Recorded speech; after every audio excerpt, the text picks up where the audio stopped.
Hello everyone, welcome back to organize learning channel. अगर आप मेरे चैनल पर नए हैं तो चैनल को सब्सक्राइब करें, वीडियो को एंड तक ज़रूर देखें और अगर आपको वीडियो अच्छी लगे तो वीडियो को लाइक शेयर और कमेंट करें। तो आज हम करेंगे PYQs ऑफ सिविल सर्विसेज, यानी कि सिविल सर्विसेज में जो प्रीवियस ईयर्स में जो भी क्वेश्चंस आए हैं उनको हम देखेंगे और उनकी एक्सप्लेनेशन को समझेंगे। तो पहला क्वेश्चन जो है वो है हमारे पास, कंसिडर द फॉलोइंग स्टेटमेंट्स। ये हमें कुछ स्टेटमेंट्स दी गई है, हमें इनको ध्यान से देखना है और इन स्टेटमेंट में से जो स्टेटमेंट करेक्ट है उनको हमें बताना है कि कौन सी स्टेटमेंट करेक्ट है। तो पहली जो स्टेटमेंट है वो है हमारे पास, the governor of the Reserve Bank of India is appointed by the central government. इसका हिंदी में देखते हैं। ये निम्नलिखित कथन दिए गए हैं हमें। तो पहला कथन क्या है कि केंद्र सरकार द्वारा भारतीय रिजर्व बैंक यानी कि RBI के गवर्नर की नियुक्ति की जाती है। दूसरा देखते हैं, certain provisions in the constitution of India give the central government the right to issue directions to the RBI in public interest.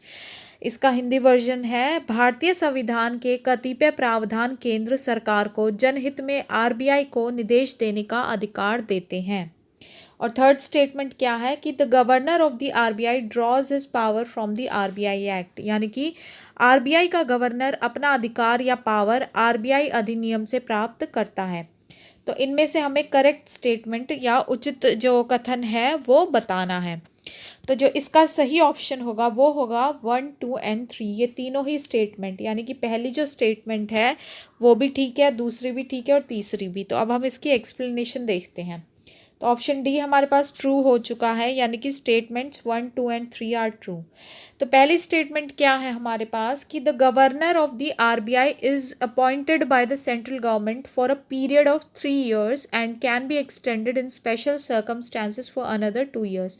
तो जो RBI का गवर्नर होता है उसको अपॉइंट कौन करता है? हमारी जो सेंट्रल गवर्नमेंट होती है। और कितने साल के लिए? 3 साल के लिए। लेकिन स्पेशल सर्कमस्टांसेस या स्पेशल केसेस में ये जो टेन्योर है ये इंक्रीज भी हो सकता है। कितने साल तक? 2 साल तक। और he is appointed by the prime minister in consultation with the finance minister. तो जो हमारे इंडिया के प्राइम मिनिस्टर होते हैं वो फाइनेंस मिनिस्टर के साथ कंसल्ट करके ही जो गवर्नर होते हैं RBI के उनको अपॉइंट करते हैं। इसलिए फर्स्ट स्टेटमेंट बिल्कुल ट्रू है। दूसरा क्या है कि under section 7 of the RBI act the central government of India has the right to issue directions to the RBI in public interest. तो अगर हमारा RBI एक्ट है उसके सेक्शन 7 की बात की जाए तो उसके अंडर क्या होता है, जो सेंट्रल गवर्नमेंट होती है इंडिया की वो डायरेक्शंस इशू कर सकती है। उनको राइट होता है RBI को, वो डायरेक्शंस इशू कर सकती है पब्लिक के इंटरेस्ट में, यानी कि पब्लिक के इंटरेस्ट में, यानी कि पब्लिक के लिए। ठीक है। और थर्ड क्या है? तो इसलिए ये जो सेकंड स्टेटमेंट है ये भी ट्रू है। थर्ड स्टेटमेंट क्या है कि the governor of the RBI draws his power from the RBI act and not from the board of directors. जो गवर्नर है RBI के उनकी जो पावर है वो सारी पावर उनको उसके तहत मिलती है? RBI एक्ट के तहत उनकी पावर है। उनके पास जो पावर है वो RBI एक्ट के तहत है, ना कि कोई बोर्ड ऑफ डायरेक्टर्स जो हैं उस RBI के उनके तहत नहीं मिलती। उनको जो अपनी पावर्स मिलती है वो RBI एक्ट के तहत मिलती है। तो इसलिए थर्ड स्टेटमेंट भी ट्रू है। तो 1, 2 and 3 all 3 are true. Next question अब देखते हैं। सेकेंड क्वेश्चन है, with reference to casual workers employed in India consider the following statements.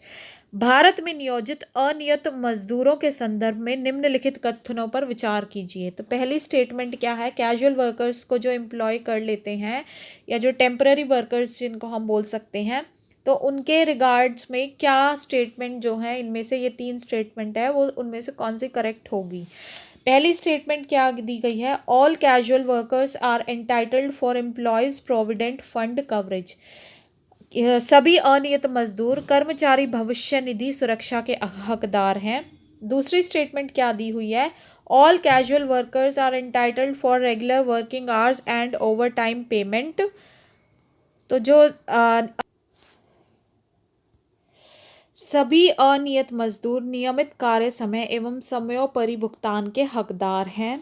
और थर्ड स्टेटमेंट क्या है कि the government can by a notification specify that an establishment or industry shall pay wages only through its bank account. यानी सरकार अधिसूचना के द्वारा यह निर्दिष्ट कर सकती है कि कोई प्रतिष्ठान या उद्योग केवल अपने बैंक खातों के माध्यम से ही मजदूरी का भुगतान करेंगे। तो which of the above statements are correct, ये बताना है हमें कौन सी स्टेटमेंट सही है। तो इसका ऑप्शन सही होगा डी ऑप्शन, यानी कि 1, 2 एंड 3 तीनों ही स्टेटमेंट्स जो हैं वो बिल्कुल सही है। अब इसकी एक्सप्लेनेशन देखते हैं। तो ऑप्शन डी ट्रू हो जाएगा, यानी कि स्टेटमेंट्स 1, 2 एंड 3 आर ट्रू। पहली जो स्टेटमेंट है हमारी उसके हिसाब से supreme court has ruled that casual workers are also entitled to social security benefits under the employees provident funds and miscellaneous provisions act. तो सुप्रीम कोर्ट ने ये एक रूल किया है कि जो कैजुअल वर्कर्स होंगे उनको भी सोशल सिक्योरिटी बेनिफिट्स मिलेंगे, किसके तहत, जो एम्प्लॉयज़ प्रोविडेंट फंड और मिसलेनियस प्रोविजंस एक्ट है उसके तहत जो कैजुअल वर्कर्स हैं वो भी एंटाइटल्ड हैं सारे सोशल सिक्योरिटी बेनिफिट्स के लिए। तो इसलिए फर्स्ट स्टेटमेंट ट्रू होती है। सेकंड स्टेटमेंट क्या है कि employees in India entitled for regular working hours and overtime payment according to minimum wages rules 1950। तो अगर जो ये कैजुअल वर्कर्स हैं अगर ये रेगुलर वर्किंग आवर्स करते हैं उससे ओवर टाइम करते हैं तो इनको पेमेंट मिलेगी according to minimum wages rules 1950 जो है उसके हिसाब से। तो इसलिए सेकंड स्टेटमेंट भी ट्रू है। और थर्ड स्टेटमेंट है कि the payment of wages amendment act 2017 provides that the government may specified that the employer of any industrial or other establishment it shall pay wages to every employee only by cheque or by crediting the wages in his bank account. तो जो 2017 का wages payment of wages amendment act है उसके तहत जो भी employer होगा किसी भी इंडस्ट्री का या किसी और एस्टैब्लिशमेंट का वो इन एम्प्लॉयज़ को जो है सिर्फ और सिर्फ चेक या फिर जो वेजेस होंगे इनके जो भी इनका बनता है वो सिर्फ और सिर्फ बैंक अकाउंट के थ्रू ही क्रेडिट कर सकता है या फिर चेक के थ्रू उनको दे सकता है। ये पेमेंट जो है वो सिर्फ चेक या फिर बैंक अकाउंट के थ्रू ही क्रेडिट हो सकती है। तो इसलिए option number 3 is also correct. इसलिए तीनों ही स्टेटमेंट्स जो हैं वो करेक्ट हो जाती हैं। तो आशा है आपको वीडियो अच्छी लगी होगी। अगर आपको वीडियो अच्छी लगी है तो वीडियो को लाइक शेयर और कमेंट करें, चैनल को सब्सक्राइब करें। मिलते हैं नेक्स्ट वीडियो में।